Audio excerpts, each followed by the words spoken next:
তারা ইসলামিক মামলায় এই সরকারের জুলুমের শিকার, ইনশাল্লাহ তাদের সবার জন্য প্রক্রিয়াধীন আছে জানি সবাই এখানে যেন কেউ উশৃঙ্খলা না করে এবং তাদেরকেও ইনফরমেশনটা যে মামলাই আছে ট্যাগ দিয়া হোক রাজাকার জঙ্গি যা ট্যাগ দেখ, যদি কেউ অপরাধী না হয়ে থাকে হেফাজতের আলেমরা সহ আলহামদুলিল্লাহ সবাই বসছে যে এই আলেমদের আপনি সহ যারা আছে মাজলুম বন্দীদের মুক্তির একটা প্রক্রিয়া চলতেছে।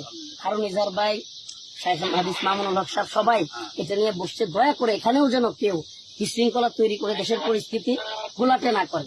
আমরা এই জন্যই বড়দের পক্ষ থেকে আসছি সাহেব, ইনশাল্লাহ আপনারও হয়তো মুক্তি ত্বরান্বিত হবে ইনশাআল্লাহ।